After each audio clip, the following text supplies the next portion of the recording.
Welcome everyone to the Ivan Herrera Show. It is fantasy football draft season. This by far probably was your busiest weekend when it comes to setting up your drafts, but this video is actually more directed for those of you that are maybe still going to prepare for your drafts this upcoming week. Today's Labor Day, and I have a few players that I've updated as must draft players for the 2024 season. And I have a list of 5 players, and a lot of this is because of the latest injuries that we've been seeing. And the first one I want to go over is going to be running back from the Cleveland Browns, Jerome Ford. Now, the reason why he is, in my opinion, moving up in my ranks is because of the Nick Chubb injury. He has suffered, of course, the ACL injuries. He's had a lot of issues with his knees.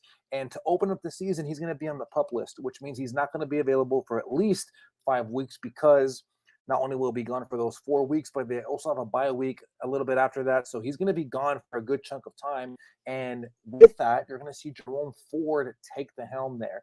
Now, one thing I want you to know is that with Nick Chubb being there among this offense, with Nick Chubb being gone, Ford was the RB16 last season when filling in for Nick Chubb in this exact same role. And this role for me, I think, is really important because where he's going right now in drafts. I just did a draft earlier today and he went in the 9th round. So this guy is going to be slated to be the RB1 for this Cleveland Browns offense, and he's going to be getting all the work. And last year, he has a proven track record of actually being successful in this offense. He was among 20 running backs where he is 9. So actually, here, I'll read this out again just that way I can get this correct. Among top 20 RBs, he is among the 9 to have over 311 receiving yards. So this is someone that obviously is going to be a dual threat running back. And from weeks 3 to week 17, he averaged 14.9 touches. He also averaged 12.9 points per game in fantasy, which made him good for RB13 during that span. And what gets even better when it comes to Jerome Ford is the fact that when you look at, right, he is going to be having the 7th easiest schedule among running backs in fantasy football. And the key thing I want you to look at is this ADP where he is currently going, which is 104. And if you are in most drafts like I am, rather in most leagues where they're 12-team leagues, he is available usually around the 9th round. So for you to get a running back that you can get in the later part of your draft and obviously get someone that has proven production in this offense, I think goes very, very huge. And listen, last year, I got to just make mention, he was 14th among running backs in weighted opportunities. So this is someone that not only is already familiar with this offense, but is going to get work in this offense, and he's not costing you much. So I highly encourage you. Jerome Ford is someone that you need to be targeting in your drafts this upcoming season, especially early on, considering that I already have so many reservations. Even if Nick Chubb was to come back in this offense, I believe that Jerome Ford is going to be the one that you're going to want, especially considering that the Browns moved on from Deontay Foreman. And for me, I think it's a slam dunk considering that we know that this offense is going to heavily utilize Jerome Ford, being that we're seeing already the work that he has been used in this offense already. Now, another one I want you to focus on is going to be Chuba Hubbard. Now, if you're noticing a very specific trend here, the guys I'm targeting are guys that are filling in for players that are already hurt. So we know obviously Nick Chubb with the Browns, and then the rookie sensation Jonathan Brooks for the Carolina Panthers. Now he is not going to be available for the first couple weeks, which means Chuba Hubbard, another running back that you can get on the cheap, that is going to be getting work.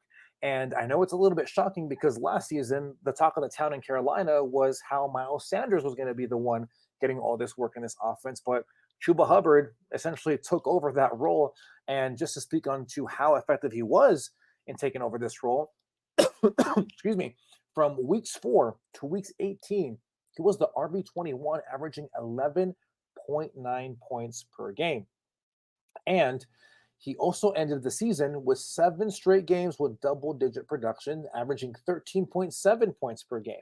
Now, Chuba Hubbard isn't the most electric running back, nor is he the most efficient, but he is a dual threat option for this offense. And he actually ranked last season among all qualified running backs 4th in catch rate. So this is someone that not only is effective in the receiving game, but someone that is a proven commodity for them in this offense. And listen, as I mentioned earlier, when it came to Jerome Ford, Chuba Hubbard is going to be having a very easy start to the schedule with facing the 3rd easiest schedule among running backs. He has, a very easy, right here, third among running backs as far as his opponents go. Strength of schedule looks really good. And look at this ADP right here, 118th, which means you can easily get him in the double digit rounds. Someone worth getting and worth targeting as well. And here's another guy I actually really like, and it's going to be Josh Jacobs. Josh Jacobs, for me, is someone that I really wasn't a big fan of earlier on in the offseason because of the fact that he went to a new team. And then, of course, he has competition with A.J. Dillon. And then shortly after the draft season, you saw also Marshawn Lloyd come into the mix. But unfortunately, A.J. Dillon is now out for the season. And we know also that Marshawn Lloyd is dealing with some injury concerns as well. Now, I think that you can leverage that as far as targeting Marshawn Lloyd. But when it comes to Josh Jacobs, since entering the league in 2019, this guy has been top 15 in opportunity share. And here, let me show you this stat too as well. Last season, 2023, in a down year, he was number one in opportunity share. 2022, he was number one again once again an opportunity share. And watch this, 2020 top 10, 2019 his rookie season top 15. So Las Vegas obviously heavily utilized him, and I believe that him going to an offense, especially the one in Green Bay, where they're going to definitely utilize him at that running back position, is someone that you could leverage, considering that he's going at a relatively good range. And there's this pretty cool quote that I read from Matt LaFleur earlier in the offseason. It said that how excited he was that he can do it all. He can be a weapon in the passing game, not only as a pass blocker, but also out of the backfield catching the ball. And as I alluded to before, you have A.J. Dillon out for the year. You have also Marshawn Lloyd being very limited in training camp as well as the preseason.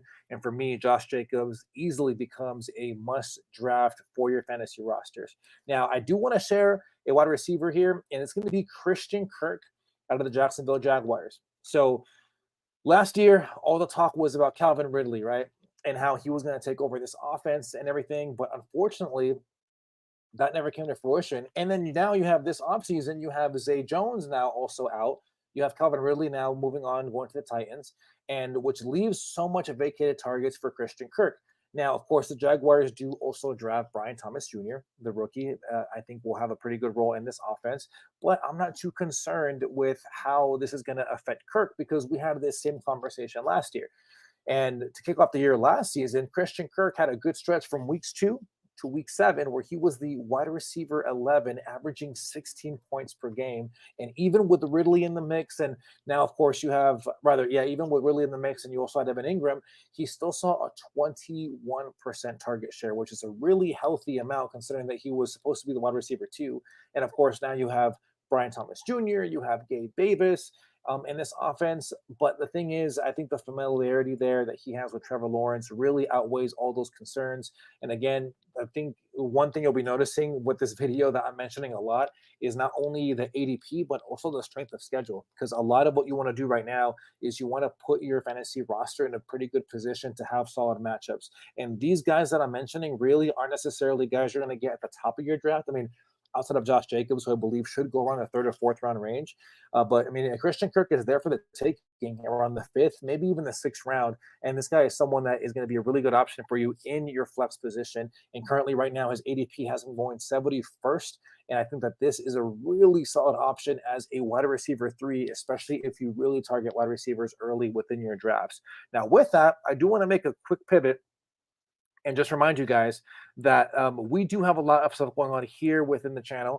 And I want to also give a huge shout out to Dad Gang as I'm rocking their hats right now. If you're looking to get a premium Dad Gang hat, be sure to use the promo code IVAN39078 to get 15% off your order. I know it says first order there, but you can get it off every single order. So if you know that dad in your life, or if you are a dad yourself that is looking to flex and show off how awesome it is to be a dad, be sure to go to dadgang.co and use promo code IVAN39078 to get 15% off your order. Okay, now back to the video. So here we go. So the next one I want to mention is going to be rookie Jayden Daniels. Now, in my opinion, I know there's all this talk about, going late on quarterback. I know some people actually prefer going to, really early with the quarterback position in fantasy. But I'm going to tell you to pump the brakes, especially if you're looking to get someone maybe like Anthony Richardson. Anthony Richardson obviously is taking the league by storm because of the hype that he had last year. He had 2 full games where he was the QB2 in fantasy, then he was the QB4. But outside of that, there isn't anything that's given you much confidence that he has progressed as a passer. Now, Jaden Daniels for me is a cheaper version of that because, I mean, he was a very accurate quarterback in college. I mean, there's a stat here. He was the only FBS quarterback last season with 10 plus air yards per attempt and a catchable throw rate of at least 80%. So this is a well polished college quarterback that is going to be coupled with a quarterback friendly offensive coordinator. And this offensive coordinator is going to be Cliff Kingsbury. Now, for those of you that don't know, Cliff Kingsbury was the offensive coordinator, or rather, he was the head coach that was leading the offense in Arizona when he had Kyler Murray first come into the league. Now, if you don't know this, Kyler Murray actually had some pretty good success there with Cliff Kingsbury. He averaged 18 points per game in his rookie year. And the Cardinals during that stint ran a very solid offense. They were first in neutral pace and were first also in the no huddle rate over the first 4 years of his time there in Arizona. And this bodes well for Jaden Daniels because we know that the weapons that he has there are actually really solid. He has a really good receiving core there with Terry McLaurin. I know that we saw Jahan Dotson get traded, but you still got the really good tight end there with Ben Sinnott. And then you also have really solid pieces there at the running back position with Austin Eckler, Brian Robinson Jr. And I think that this offense and with Jaden Daniels' ability to be a dual threat running back, rather dual threat quarterback, really bodes well for his fantasy production. So someone that I believe that you can really capitalize on and really leverage into a really good situation, considering that he's being drafted much later. I mean, his ADP currently has him going within the 8th to 9th round range. So again, if you're looking to invest in a quarterback, I would say pump the brakes and consider Jaden Daniels, especially if you can really secure yourself some skill position players earlier on in the draft, so that way you can really leverage and really get a very solid piece at the quarterback position with Jaden Daniels. And then lastly, this is my last player that I'm going to make mention of. It's actually going to be his teammate, Terry McLaurin. Now, the reason why I like Terry McLaurin is because I know that the name has kind of been a little bit fatigued as far as us really saying that he's going to have a breakout season. However, Terry McLaurin, I believe, has been someone that has been essentially quarterback proof because he's been one of only 6 wide receivers who have gone over 1,000 yards each of the past 4 years. And he's also been, just to show you how bad the quarterback position has been for him, he's been in the bottom third of catchable target rate all 4 of those years where he was getting 1,000 receiving yards. So, I mean, this guy is someone that's also been 10th among all receivers in total route wins. So, this is someone that can definitely get separation among the secondary. And of course, with Jahan Dotson getting traded, I think this only bodes even better for Terry McLaurin, considering that last season Jahan Dotson saw 83 targets in his second season there with Washington. And then to put the cherry on top, it's the ADP for me. He's going within the 5th to 6th round. This is a wide receiver one, someone that we've seen be successful in fantasy football that can definitely get production for you. So I'm highly encouraging you to please be sure to leverage and get yourself Terry McLaurin because he is someone that's not going to cost you much and someone that is going to do really, really well within your offense, especially if you were to go for more of a heavy wide receiver strategy where you're able to get him as your wide receiver 3 or even potentially as your wide receiver 4.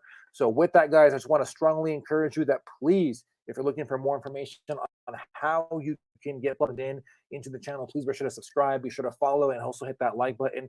And I want to also know in the comments, who are some players that you're thinking about drafting this upcoming season in 2024? And if you're listening to the podcast too, as well, be sure to leave a review. Be sure to also subscribe and follow the podcast. That way you are alerted every single time we drop an episode. Thank you once again for tuning in, and we will see you in the next one. And be sure to check out some other videos here on the channel that can help you prepare for your upcoming fantasy football drafts. The NFL season is already here. It was really exciting stuff. Be sure to tap in, and we'll see you guys in the next one. Peace.